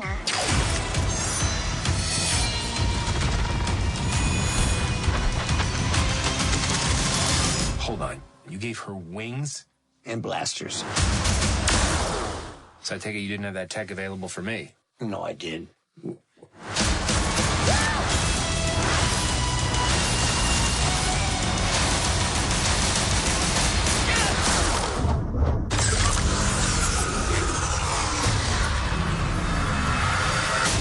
That was a really good one. This is more fun than the original Ant-Man trailer that I did not like. I'm excited for this one. Yeah, it's cool because it really emphasized like the powers they can do, and yeah, the building shrinks into a suitcase. Yeah, it's great. Yeah, it looks fun. It's fun. Yeah, it looks like a lot of fun. I'm glad to finally have a trailer for it. So I take it you didn't have that tech when I was around? No, I did. So it should be good. You know, the first Ant-Man is a really good movie, and it caught a lot of people off guard. I'm always interested in these like third tier characters. Yeah. For Marvel to see how well they do. Mm-hmm. But they usually. Well, you know, Black Panther is like on track to have the biggest opening of any of them. Yep. Like, holy shit. People are saying great things about it. Yeah. I love that Stan Lee for years was trying to get Ant-Man and nothing else made. What Ant-Man? People will love it. All right, Brad, what's next? I don't know. Deep Blue Sea 2? No, you read that wrong. You read that wrong. It's actually Skyscraper, which we got a trailer of for Skyscraper, which actually looks kind of cool because he only has one leg. Yep. I'm sold. Anytime it's The Rock, I'm sold. Yeah. My parents were sold. They were like, my mom was like, can we watch The Rock? Nice. I mean, it's just Towering Inferno, but with The Rock with one leg. Yep, and running and jumping. Yeah. Good for him. But at least he didn't break his foot. Okay, you want to do... No, he lost his foot. You want to do Deep Blue Sea? Is there anything else? Well, yeah, and one Cloverfield, but then that turns into its own article anyway. So and then Avengers. Well, yeah, but Avengers is just another Avengers trailer, but it's cool. You get to see Cap's new shield. Yeah, it's only like 30 seconds too. Yeah, but every shot of that trailer, I just want to pause it and look at everything in the background because it looks so cool. Yep. Like every shot is like, oh shit, there's Doctor Strange and Iron Man, and there's like Rocket and Thor. Yeah, oh man, it looks so cool. I was amazed that it piqued my parents' interest because they're so behind on MCU. Yeah, but now I think they're gonna make the plunge to watch them to catch up for this one because they want to see it in the theater. Oh, that's so good. Yeah, Skyscraper. Oh yeah, so Deep Blue Sea 2. It looks like shit. Yep. It has remote control sharks that they say are bull sharks, but then they keep showing great whites. Yeah, I don't understand either. I don't know. There's that one shot where the dude's got his arm in a shark. Yeah, there's more like stock footage of great whites, probably. Probably, yeah. Or they just assume that no one knows anything about. Yeah. I am curious to see, the title Deepest Bluest by LL Cool J does imply you can't go deeper or bluer. So I'm really curious to see what the song title is going to be for this film. Deepester, bluester. Yeah, We somehow found a way to go beyond. More deepest, more bluest. 48 meters down. And technically we'll do this one too. Before we get to Cloverfield, we also got the full length Dundee trailer during the Super Bowl, which I actually thought worked pretty well. Like I was disappointed to have already known it was an Australian tourism thing because when you saw it, you were like, "Oh, that was really clever! Like, good job, guys." But that one they put out last week with Margot Robbie and Russell Crowe and Hugh Jackman, that was awesome. I wanted to see that movie so bad. I don't just run this paper, I run this town. Yeah, like the villain is a newspaper man. Oh, God. Are you serious? It's my favorite type of villain. It was just really fun. Yeah. Like they made a great trailer. I want them to make that movie. And we also got a trailer for The Quiet Place. Yeah, we did with Emily Blunt. But didn't they already have a trailer for that? Yeah, I feel like it's a new one though. But looks great. Yeah. Well, that's when John Krasinski talks through it, like explains the trailer to you. Because no one says a word to the trailer. She's so pretty. And very last thing, we got a trailer for a new Cloverfield movie, which was called Cloverfield Paradox, and immediately went on to Netflix, where it failed into obscurity. No, I'm just kidding. That's a very interesting marketing ploy. Yeah. Well, I mean, it's it's like a more extreme version of what they did on the last one, where the last one was like no one knew anything about it until 3 weeks earlier when they were like, "Hey, here's a trailer, go see it now." This one was, "Hey, here's a trailer, literally go watch it right now." It's an interesting choice. Yeah, I'm excited. I haven't watched it yet because that was last night. I know Zach has, but shut up. Yeah, I wouldn't have if I didn't have today off. Oh, no, it's all good. But I got up at like 5 and I saw it. I didn't even know this happened. And I was like, well, fuck, I'll watch it now. No, I'm excited to see it. So, anyway, and then yes, okay. So that's all the trailers. Emily Blunt is going to be in Jungle Cruise with The Rock. Yeah, sold. I only talk about that because it's Emily Blunt, and Ryan is a big fan. Emily Blunt and The Rock. I know. That's double trouble. And a Disney film. Yeah. Triple. Right. I will see that. That sounds great. The only way it could be better for Ryan is if Spider-Man showed up somehow. Tom Holland was in it? Yeah. Ooh. He's The Rock's kid's sidekick. Ooh. Sci-Fi and USA are going to start saying fuck now. Fucking A. Thanks, Donald Trump. Fucking time. Well, they said they were going to start singing on The Walking Dead. They never said it this first half season. I mean, I don't care, but... Brad pointed out that with this whole shit countries thing, they're saying the word shit on the news like all the time and not worrying about it. And it was only like 15 years ago that South Park had to make a whole episode and like it was a big deal. Out of it. If anything, they made the point, right? Like, sure enough, NYPD Blue saying shit one time. Now the president can say shit whenever he wants, and it's on the news. I will say shit as much as I want. Shit, shitty, shitty, shit. 168 times. In other news, also in Cloverfield news, there's apparently already a fourth Cloverfield film, which was a movie called Overlord that's already done filming, and they might just rebrand it and release it somehow, maybe depending on how this Netflix thing goes. It sounded cool because it's set in World War II and it has like aliens or something. I don't know. Like, it just sounds fun. Yeah. Hopefully it's good. Hopefully the new one's good. Hopefully it's good. Hopefully things are good. Speaking of things that are good, there's a new Teenage Mutant Ninja Turtles show called Rise of the Teenage Mutant Ninja Turtles, and it's got a different look. Brad, how do you feel about look? Looks good. But I didn't watch the previous show, so not really on my radar. Well, each turtle's a different turtle now.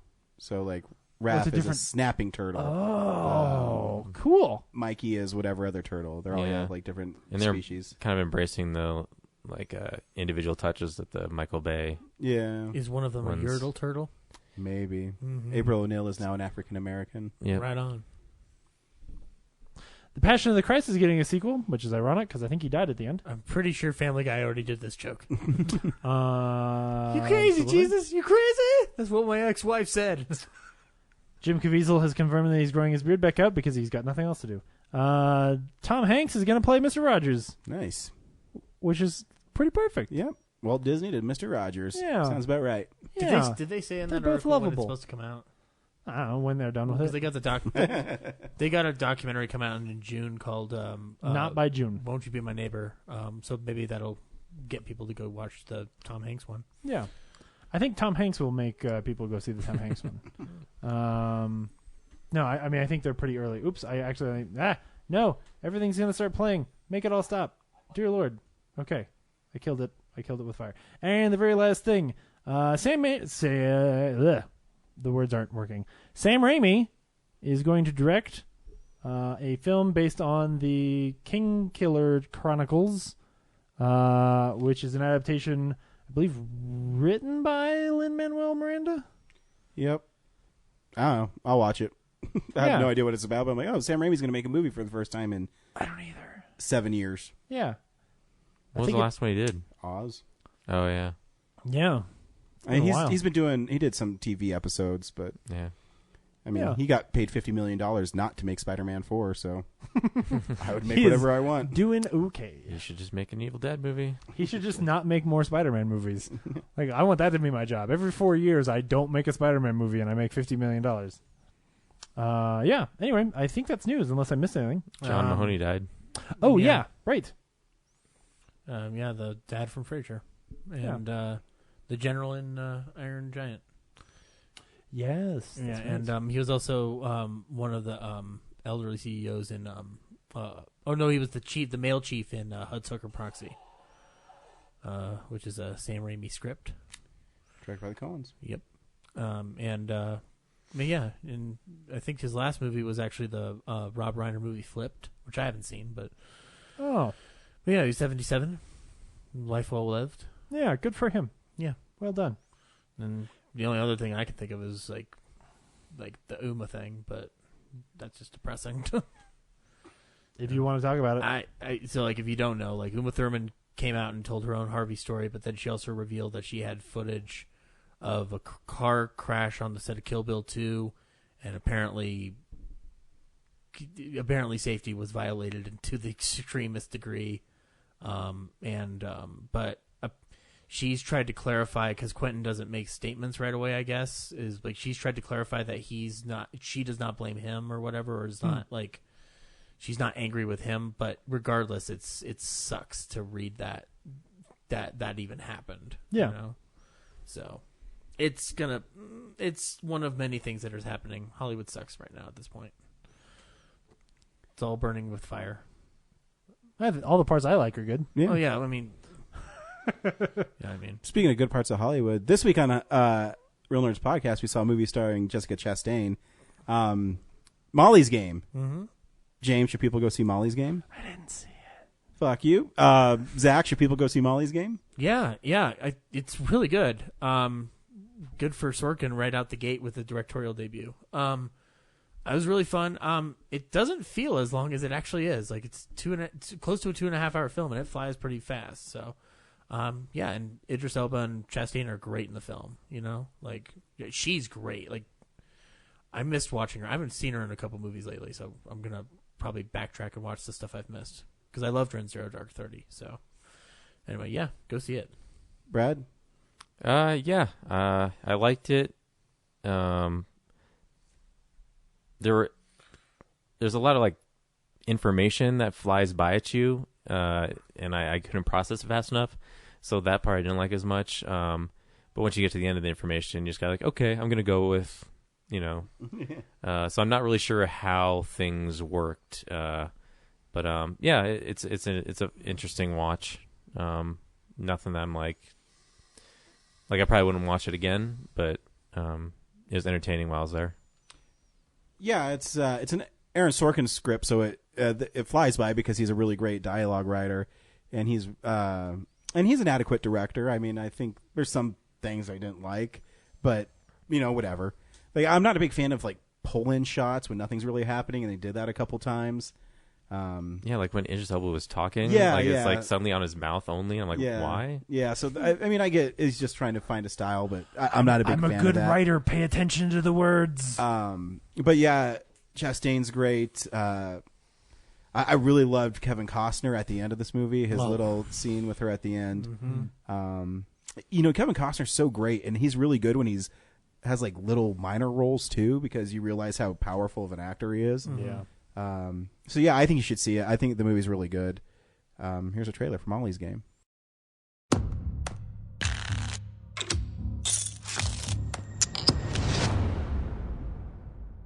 I'm Molly Bloom. Do you know about me? This is a true story. You ran games in LA for roughly 8 years? Yeah. And then you ran games in New York for roughly 2. I haven't run a game in over 2 years, not to spoil the ending. But that's when the government raided my game and took all of my money, assuming all of it was made illegally, which it wasn't. In this room, you couldn't buy your win. I'm all in. You couldn't buy me, and you couldn't buy a seat at the table. Movie stars, athletes, billionaires, that's just the tip of the iceberg. You're not taking a percentage of the pot? No. Keep it that way because you don't want to break the law when you're breaking the law. Am I breaking the law? Not really. We're able to find out for sure, aren't we? Laws are written down. You had meetings in LA about your broken life rights. I did. You spent 8 years running the world's most exclusive, glamorous, and decadent man cave. Any offers? Guarantee the publishers certain elements, then I can get you $1.5 million. What kind of elements? I passed. I'm just curious as to why you passed on what would appear to be the only way out you have. You have to use real names. Creative differences. The law that I'm accused of breaking defines gambling as betting on games of chance. Yes. Poker's in a game of chance. Poker's a game of skill. Why does a young woman who at 22 has a gold-plated resume, why does she run poker games? Your risk is nuts. You're gonna get blown up. You got $2.8 million on the street right now. That money should be in your hands. Just how deep into the Russian mob were you? There's a new offer on the table. Complete immunity. We hand over the hard drive. You've seen what's on those hard drives. Families, lives, careers will be ruined. Why are you in this alone? Where are the people you're protecting by not telling the whole story? It's not their names. I'm protecting Charlie. It's mine. Tell me why! Because it's all I have left. Because it's my name.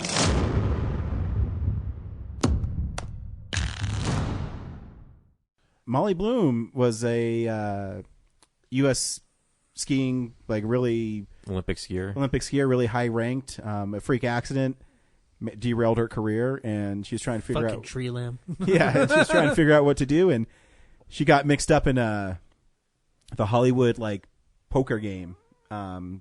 That underground poker at they called it the Snake Pit or something. The Cobra Lounge. Yeah, they changed the name. It's really the Viper Room. I was reading some behind the scenes stuff, and Player X is supposed to be Tobey Maguire.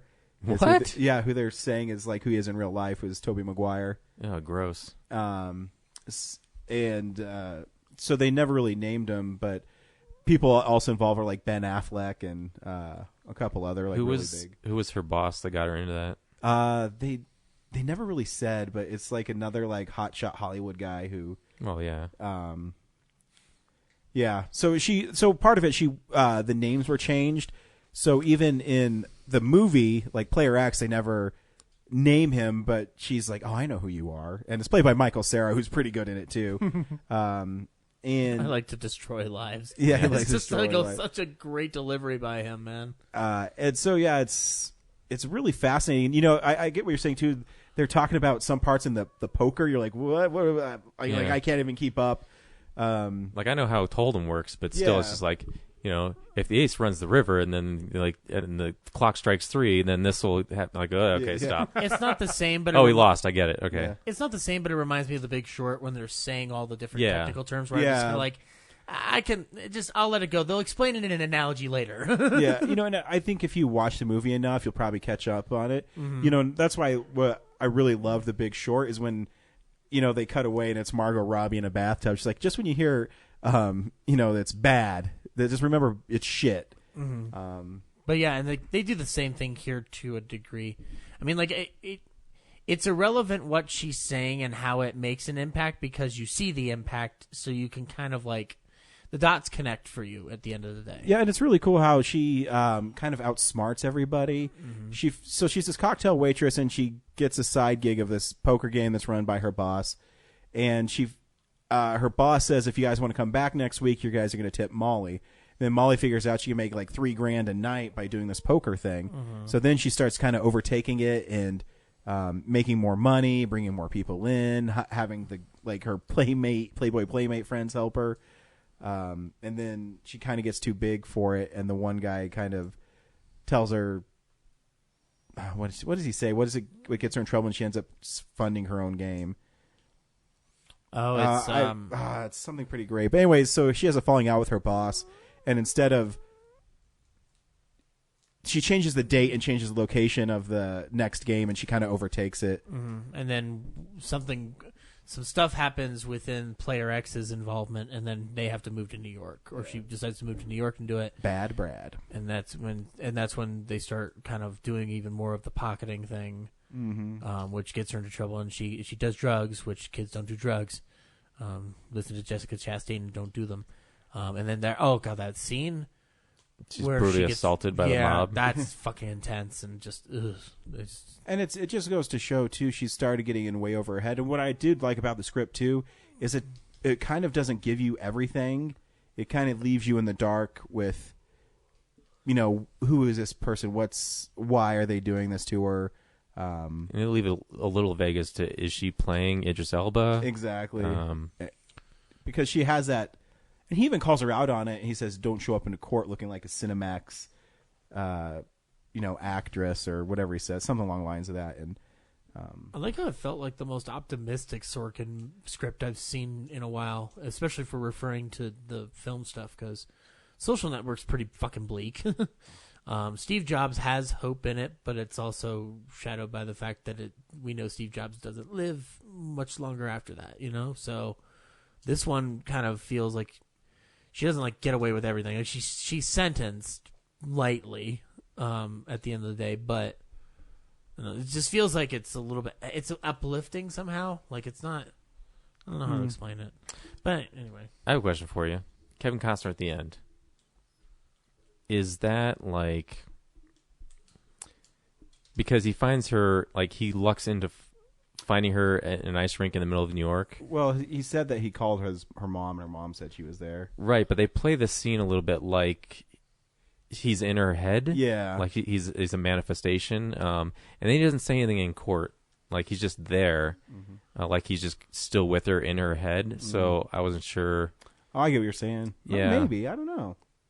No, but I guess he is at the dinner at the end. Yeah, there's what was I gonna say? When I was in the theater and they mentioned her, like I knew of the Bloom family. I mean, they went to CU and stuff. I heard.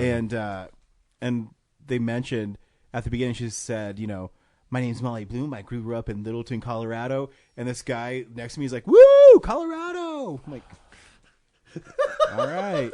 We're all here Yeah. right now. Cool story, bro. We don't need to know we're here. It reminds me of the Simpsons movie when the guy goes over the intercom like, "Citizens of Springfield." Like, "Woo, Springfield!" Exactly what it is. It's really obnoxious. But yeah, I mean, then it's basically following her, I guess, her prelim through court, like her arraignment. Her arraignment, yeah. Yeah. It's like because she's gonna plead guilt. Well, I guess spoilers. She's gonna plead not guilty. Yeah. Initially, yeah. Yeah, but then she decides that she's going to, because she finds this loophole where she thinks poker is not a game of chance; it's actually a game of skill. So what they're trumping her on charges with won't work. And she's really smart. I mean, they make a big deal about how smart she is. And she shows it throughout the film. It's a good film. Yeah. If I had only one criticism, it doesn't even seem like it's a fair one, but it's kind of like what you were saying. I guess Sorkin's trying to figure out what he wants to do visually. Yeah. Because up to now, he's had other people choose the visual aesthetic for him. And like, of all the Sorkin things, this is the one where no one's really walking and talking. Yeah. They're just standing and talking, What? which is fine. Yeah, and I think he's trying to be creative with it when, they're just talking in an office, but sometimes you don't need that. I think that it'll be interesting to see if he keeps directing beyond this. Like, I mean, I'm sure he wants will, to, yeah. Because he's but, Aaron Sorkin. But, I mean, first time out the gate, like, he's clearly learned a lot from other people. Yeah. And then just one other thing that kind of irked me a little bit, but I got used to it, was the way they're flipping back and forth between past and present felt a little weird at first, but then I just got used to it because that's what its style is. Like, it feels like they want dialogue from one moment to lead into the next moment, but it doesn't do it the best way. I don't know. Well, that's just a Sorkin thing. Because he does that. I feel like they do it Moneyball really well in Steve Jobs. So yeah, he does that in everything. Yeah, and Moneyball is one of the most obvious ones because literally the flashbacks in Moneyball are like the next sentence. Like they are an extenuation of the scene before them, right, or after them. And then, I mean, what I'm saying is in Molly's game, it doesn't feel like they're always able to. They're not as fluid. It's not as fluid. No, like the Moneyball ones, you're like, oh my god, this. Every time he does it, you're like, this is brilliant. Yeah, or in Social Network, where it's like, I mean, yeah, it makes sense why you would go from this moment to this moment because they're actually really kinetic. Yeah. So I don't know, like I said, and that might be in the hands of a better director. Yeah. Oh, absolutely. Yeah. Right. Yeah. Like, again, like the Social Network ones work because Fincher cuts it great, and and Danny Boyle, it's right. Yeah. Yeah. You're right. Again, it's a director.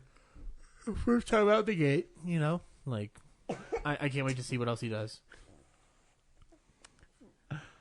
Yeah. Cool. Yeah. So Cool. Go see Molly's game next week. What are we seeing? I don't know. Do you want to do Cloverfield? We can do Cloverfield. Yeah. I mean, it's either that or it's what Well, it's not 50 Shades because I don't think we're going to be able to pull that off. No, and if I saw that without I wouldn't see it without my wife. Oh, no. I'm not seeing it without the whole group. Peter Rabbit is the only other thing. I think Cloverfield I'd rather sounds see good. Cloverfield. Yeah, I think that's cooler. Save us $10. Yeah. Cool. By paying our regular $7 per month. So, next week, stay tuned for our Cloverfield review then. That's awesome. Thanks for listening. Bye. Bye. So long.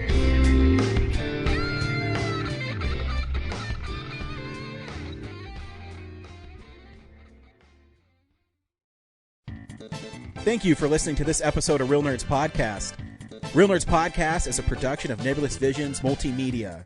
Thank you to Sparks Mandrill and Plan 9 Studios for our kick-ass theme song.